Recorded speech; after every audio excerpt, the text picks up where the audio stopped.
Hello students, welcome to my channel Sync Physics with Suraj. I am Suraj, your physics guide through your whole journey of class 11, 12th, NEET and JEE examination. So आज की video में हम बात करेंगे galvanometer और उससे related दो topic, galvanometer converted into the ammeter and galvanometer converted into the voltmeter. तो वीडियो को स्टार्ट करते हैं बिना किसी टाइम को वेस्ट किए हुए, ठीक है। तो स्टार्ट करते हैं। फर्स्ट डेफिनेशन आ जाएगी गैल्वेनोमीटर की, क्या होती है। एक्चुअल में ये एक ऐसा डिवाइस होता है जो पर्टिकुलर सर्किट के अंदर करंट को डिटेक्ट करने के लिए काम में लिया जाता है। ये बताता है कि करंट उस सर्किट में फ्लो हो रहा है या नहीं हो रहा है, कि उसी कंडक्टर में फ्लो हो रहा है या नहीं हो रहा है, ये डिटेक्ट करने के लिए काम में आता है। It is an instrument use to detect small current passing through it by showing deflection. Deflection को शो कर कर गैल्वेनोमीटर एक्चुअल में सर्किट के अंदर या कंडक्टर के अंदर करंट को बताएगा। ये सिर्फ डिटेक्ट करेगा, करंट की वैल्यूज नहीं बताता। ये इसका रीजन अभी बताएंगे हम आपको। अ galvanometer is a device that can detect electric current, ठीक है, डिटेक्ट कर रहा है। ये डिटेक्ट कैसे करता है करंट को। अ galvanometer can detect the presence of an electric current by observing deflection of its needle. Galvanometer में मीटर लगा हुआ रहता है, नीडल्स लगी हुई रहती है जो इस तरह से फ्लक्चुएट होती है। अगर उसमें करंट पास होता है तो गैल्वेनोमीटर की नीडल क्या होती है, फ्लक्चुएट होती है। अगर ज़्यादा फ्लक्चुएट हुई तो ज़्यादा करंट है, कम फ्लक्चुएट हुई तो कम करंट है। अभी जैसे ये है, अभी हल्का हल्का फ्लक्चुएट हो रहा है, अगर नीडल की बात करूँ तो करंट कम है, बट ज़्यादा फ्लक्चुएट हो रहा है तो करंट क्या है, ज़्यादा है। तो ये करंट को इस तरह से डिटेक्ट करता है with the moving of needle of galvanometer, right. इसका नोट इंपॉर्टेंट है जो कब से दिमाग में आता है सबके, कि गैल्वेनोमीटर मेजर क्यों नहीं करता है। ये डिटेक्ट करता है लेकिन मेजर क्यों नहीं कर रहा है। Reason, galvanometer is a very sensitive device. पहली बात तो ये थोड़े से करंट को तो मेजर कर लेगा, लेकिन ज्यादा मेजर आया तो ये करंट डैमेज कर सकता है। For a small amount of current the galvanometer deflection will maximum. छोटे से करंट में भी गैल्वेनोमीटर की नीडल मैक्सिमम मूव करेगी। लेकिन सोचो खुद, अगर छोटे से करंट पे इतना ज्यादा डिफ्लेक्शन शो कर रही है देन तो सीधी सी बात है, स्ट्रॉन्ग करंट जब पास होगा तो गैल्वेनोमीटर में, so it may gate damaged. ये ज्यादा डैमेज हो जाएगा, हो सकता है गैल्वेनोमीटर डिवाइस काम करना ही बंद कर दे।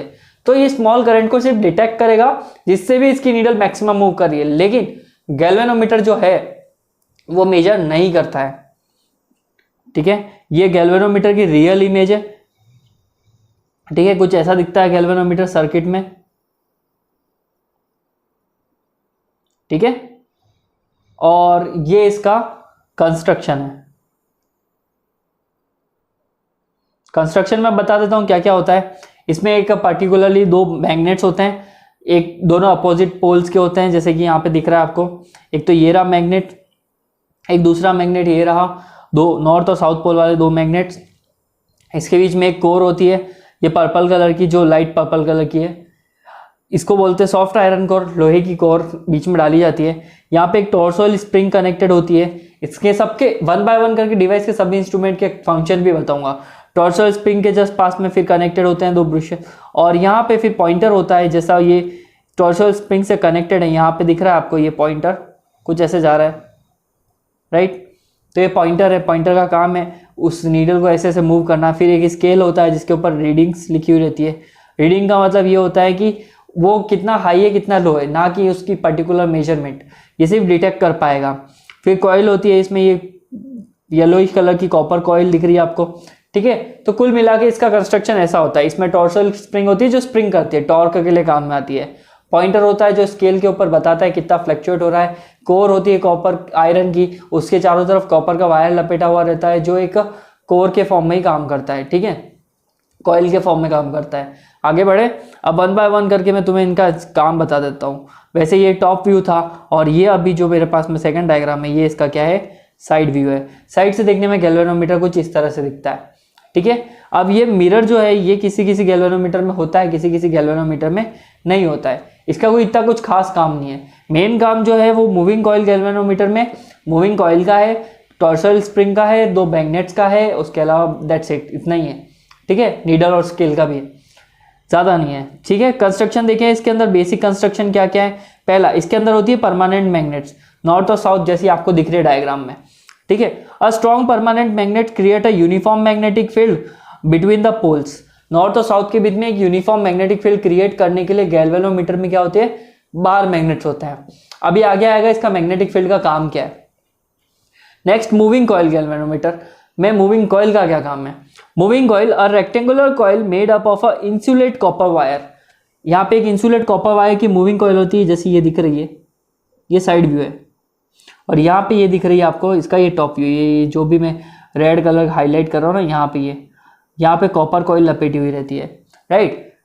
तो ये इंसुलेटेड कॉपर वायर यहाँ बीच में लगी हुई है, जिसका काम क्या है, पोल्स के बीच में सस्पेंडेड होती है और it can rotate freely about the vertical axis. Galvanometer में वो कॉइल, इमेजिन करो दो बार मैग्नेट के बीच में एक रेक्टेंगुलर कॉपर कॉइल है जो ऐसे मूव कर रही है, स्पिन कर रही है, ठीक है।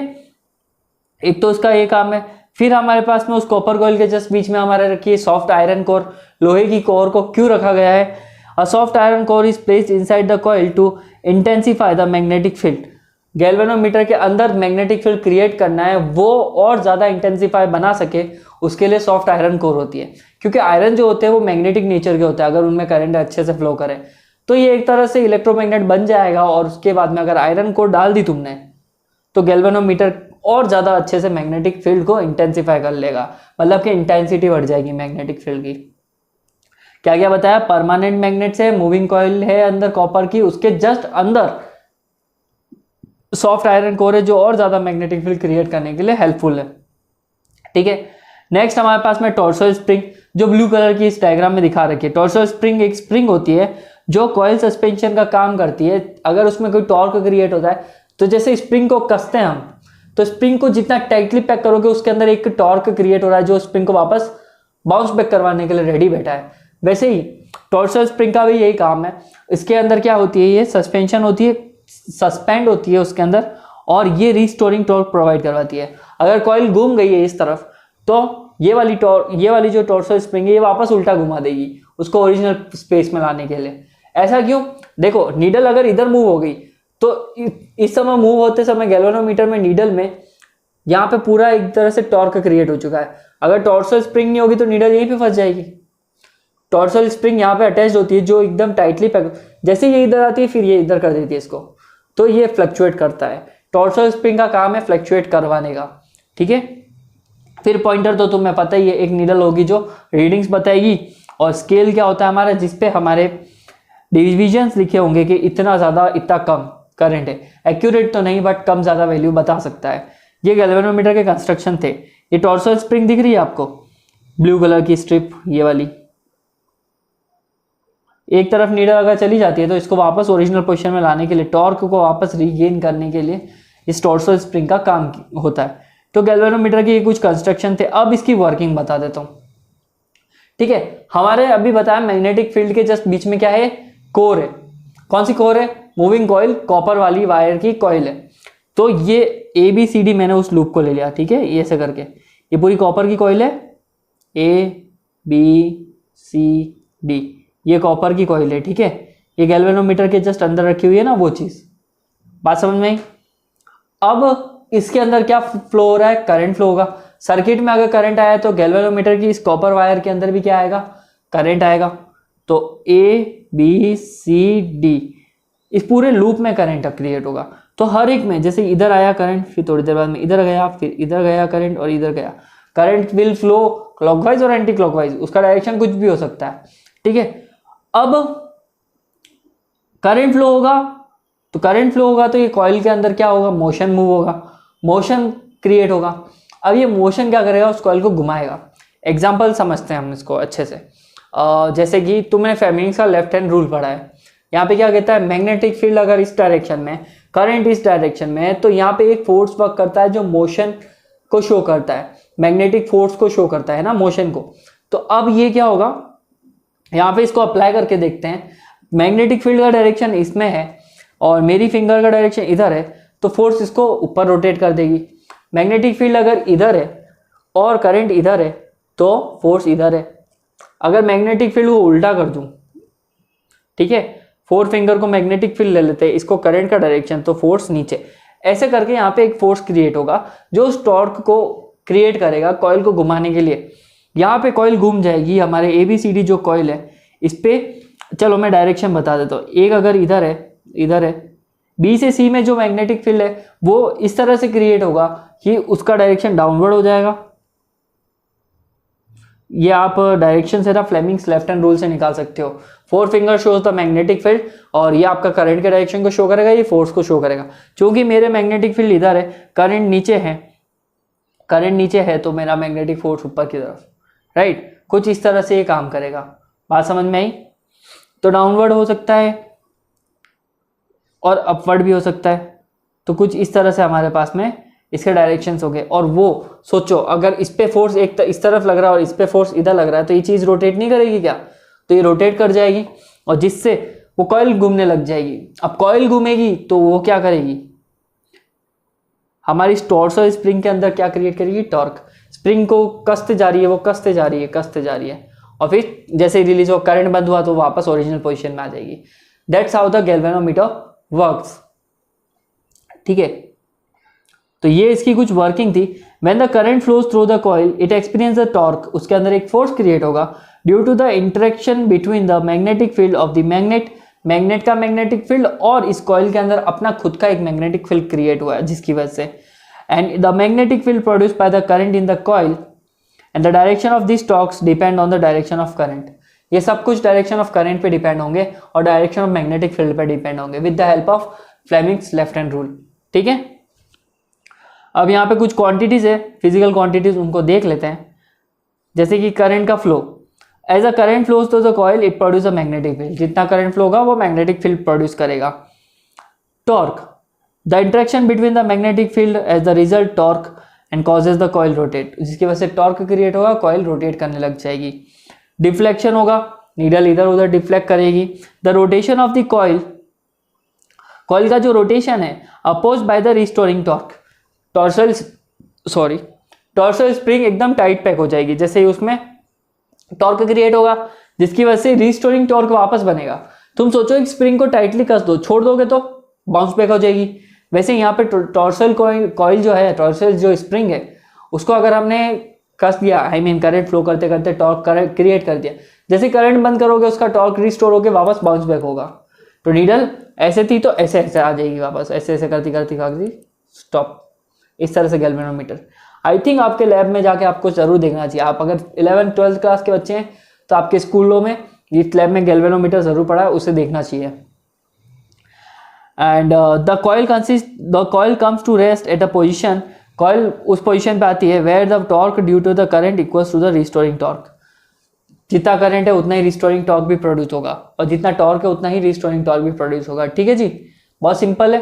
ठीक है, डाउट्स हो तो डीएम में पूछ सकते हो इंस्टाग्राम पे, जिसका लिंक डिस्क्रिप्शन बॉक्स में है।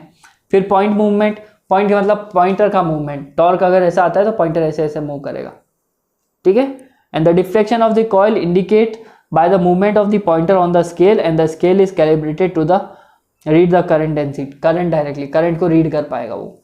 ठीक है, तो ये हमारा कुछ गैल्वेनोमीटर था। आया समझ में? बहुत बढ़िया। आगे है हमारे पास में सेंसिटिविटी, गैल्वेनोमीटर की सेंसिटिविटी, बहुत ही इंपॉर्टेंट टॉपिक है। क्या होता है? The sensitivity of galvanometer is defined as the current required to produce a deflection of 1 division on the scale. Scale की सिर्फ एक नीडल, देखो एक सेकेंड, मेरा गैल्वेनोमीटर जो है अगर उसके अंदर स्केल है, ठीक है, 1 2 3 4 5 6, यहाँ पे क्या है हमारे पास में 0, इधर 1 इधर 1 इधर 2 इधर -2 इधर -3 इधर -4। ठीक है, तो ये कुछ अपने पास में है रीडिंग ऐसे ही। तो अब क्या है, यहाँ पे मैंने क्या बोला था, एक चीज ये ऐसे डिफाइन होती है सेंसिटिविटी कि करंट जो इसको रिक्वायर्ड चाहिए होता है वो डिफ्लेक्शन होता है एक डिवीजन में। अगर सिर्फ यहाँ से लेकर नीडल इधर तक मूव हुई है, मतलब कि 0 से लेकर 1 तक या फिर 0 से लेकर -1 तक अगर नीडल मूव हुई है, तो इसके एक यूनिट एक डिवीजन को नीडल को डिफ्लेक्शन करने में जितना हमारे पास में करंट होगा वही उसका क्या होगी, जितना करंट रिक्वायर्ड होगा वही उसका क्या होगा, सेंसिटिविटी होगी। ठीक है, बात समझ में आई? ये इसकी सेंसिटिविटी है। चल 1 बाय 1 अपन बात करते हैं सेंसिटिविटी को कैसे बढ़ाया और घटाया जा सकता है गैल्वेनोमीटर में। इसके भी कुछ पॉइंट्स है। Increasing the number of turns in the coil, आप जितने ज़्यादा नंबर ऑफ टर्न्स कॉइल में बढ़ाओगे, कॉपर कॉइल की बात हो रही है, टॉर्शनल स्प्रिंग की नहीं, तो कॉपर कॉइल में जितने नंबर टर्न्स इंक्रीज करोगे उतना मैग्नेटिक फील्ड प्रोड्यूस होगा कॉइल से और रिजल्टिंग में लार्ज टॉर्क क्रिएट होगा, जिससे करंट इजीली मेजर हो पाएगा। तो नंबर ऑफ टर्न्स ज़्यादा होने चाहिए कॉइल में, तो सेंसिटिविटी अच्छे से मिल पाएगी। The increase in the area of coil, coil का एरिया बढ़ा दो तो आपको क्या मिलेगा, लार्जर कॉइल एरिया की वजह से टॉर्क प्रोड्यूस होगा और मैग्नेटिक फील्ड अच्छा मिलेगा। फिर स्ट्रॉन्गर मैग्नेट, जितने भारी और अच्छे मैग्नेट यूज करोगे उतना ही ज्यादा तुम्हारे more intense magnetic field create होगा, जिसकी वजह से वापस लार्ज टॉर्क क्रिएट हो पाएगा और करंट इजीली मेजर हो पाएगा। और last point, using the weaker torsional spring, torsional spring थोड़ी वीक होनी चाहिए। A weaker torsional spring less तो torque produce a given reflection increasing the sensitivity. Torsional spring को कम करना है हमें, उसकी वजह से अगर टॉर्सल स्प्रिंग ज़्यादा सोचो तो मतलब इतना ज़्यादा मूव नहीं कर पाएगा, ठीक है। टॉर्सल स्प्रिंग की वजह से अगर ज़्यादा हो गई तो हमारी नीडल ज़्यादा मूव नहीं कर पाएगी, ठीक है। यहाँ तक सबको समझ में आया? चले आगे बढ़े। कोई भी डाउट हो तो कमेंट सेक्शन में ज़रूर पूछना और वीडियो पसंद आई तो लाइक ज़रूर कीजिए। नेक्स्ट आता है हमारा अमीटर और वोल्ट मीटर, ठीक है। अब अपन गैल्वेनोमीटर से कैसे अमीटर बनाया जा सकता है और गैल्वेनोमीटर से कैसे वोल्ट मीटर को बनाया जा सकता है वो देखेंगे। फर्स्ट है अमीटर।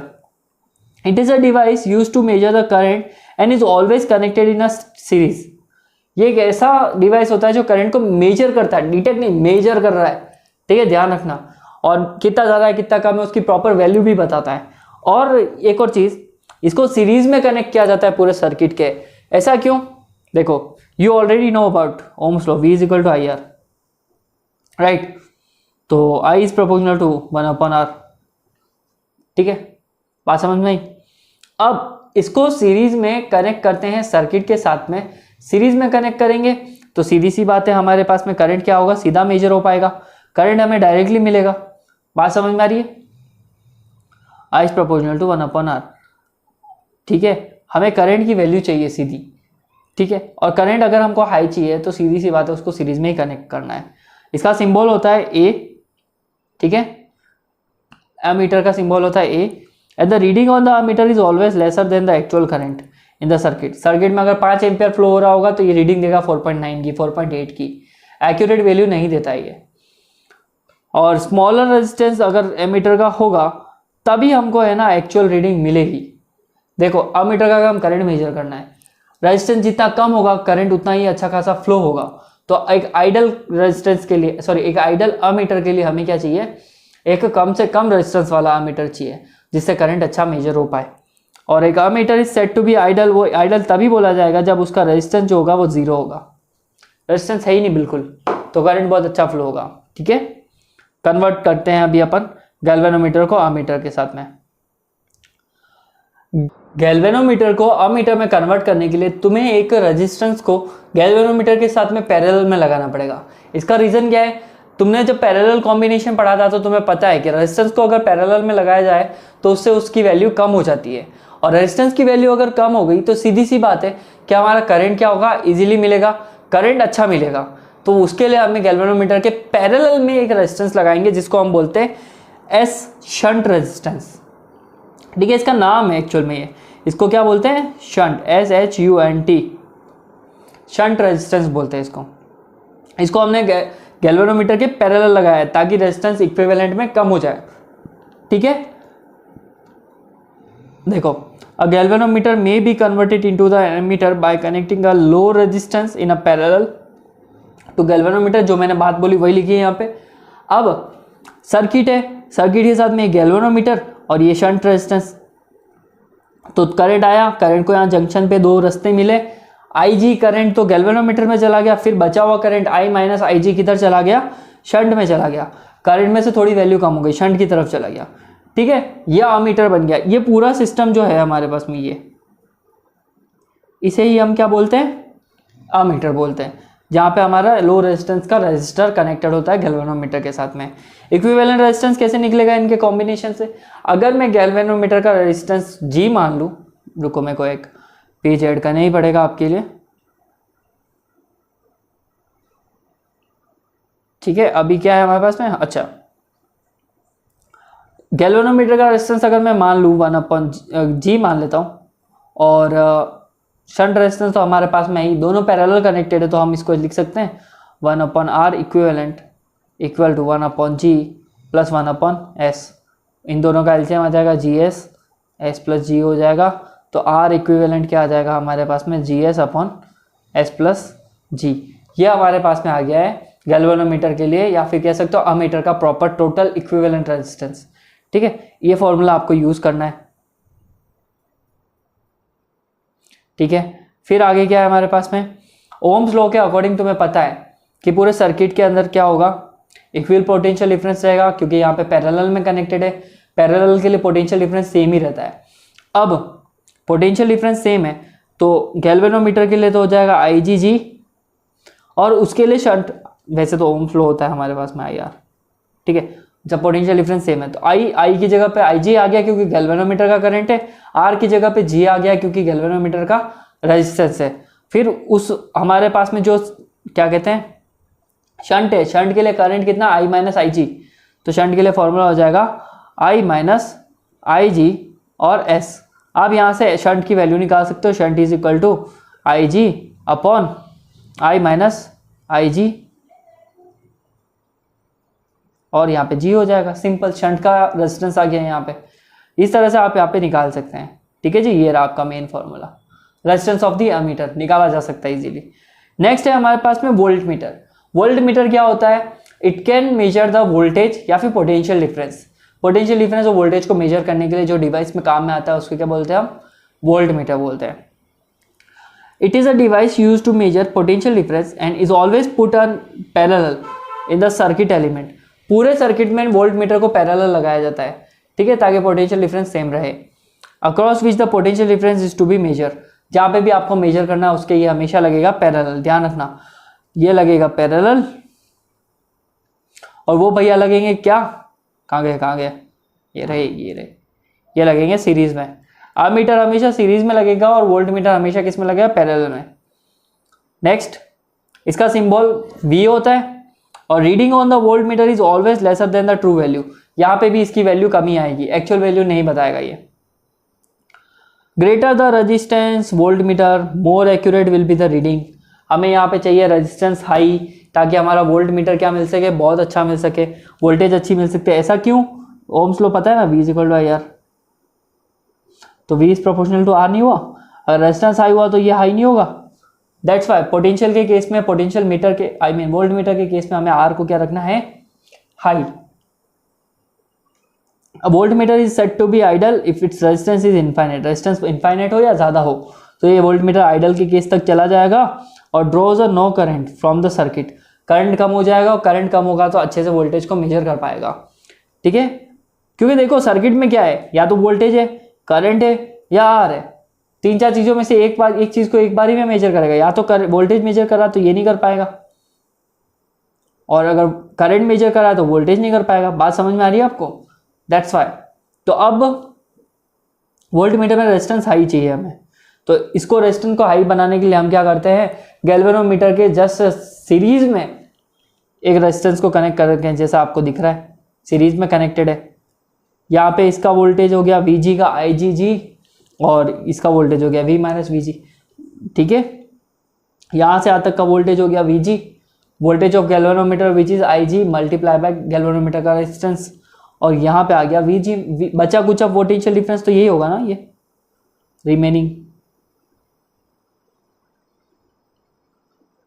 ठीक है, ये रिमेनिंग हो गया। और यहाँ से इक्विवेलेंट रेजिस्टेंस तो सामने सीरीज है तो सीधा जोड़ दो G plus R। According to the Ohm's law V is equal to IR। I तो हमारा करंट ऑफ गैल्वेनोमीटर, एक ही करंट है ना भाई, इसको पाथ तो मिले ही नहीं बेचारे को दो डिस्ट्रीब्यूट होने का, तो एक ही करंट है। तो V is equal to IG, फिर यहाँ आ जाएगा G प्लस R। यहाँ पे इसको ब्रैकेट को ओपन करके लिखेंगे हम, तो ये हो जाएगा V is equal to IG G plus IG R। यहाँ से हम क्या निकाल सकते हैं, रेजिस्टेंस निकाल सकते हैं इक्विवेलेंट, तो उसको क्या करेंगे हम, V minus IG R equal to IG G। अब सब तरफ है ना, अगर हम IG का डिवाइड लगा दें, V upon IG minus IG R upon IG equal to G, तो देखो यहाँ से तो कट हो गया, तो V upon IG V upon I G minus R G. हमें इक्विवेलेंट रेजिस्टेंस चाहिए, गैल्वेनोमीटर का नहीं चाहिए, तो इसको इसकी जगह पे भेज दो और इसको इसकी जगह पे, तो ये फाइनल फॉर्मूला आ जाएगा हमारे पास में ये V upon I G minus का G इक्वल टू R। तो इस तरह से हमारे पास में रेजिस्टेंस आ गया इक्विवेलेंट वोल्ट मीटर का। ठीक है, तो वोल्ट मीटर के लिए ये डायग्राम बन गया है, वोल्ट मीटर का इक्विवेलेंट रेजिस्टेंस और सब आ गया है। फिर कन्वर्जन वोल्ट मीटर पढ़ा, कन्वर्जन ऑफ अमीटर पढ़ा है, और ये सब हमने पढ़े सेंसिटिविटी और ये सब। ठीक है, तो आज की वीडियो में इतना ही, और वीडियो आपको पसंद आई है तो यहाँ तक देखा ही है तो फिर वीडियो को लाइक कीजिए, शेयर कीजिए और सब्सक्राइब कीजिए मेरे चैनल को, और शेयर कीजिए उन दोस्तों के साथ में जिसको इसकी बहुत ही नीड है, because all the course is free of cost on my YouTube channel. ठीक है, तब तक के लिए बाय बाय, टेक केयर।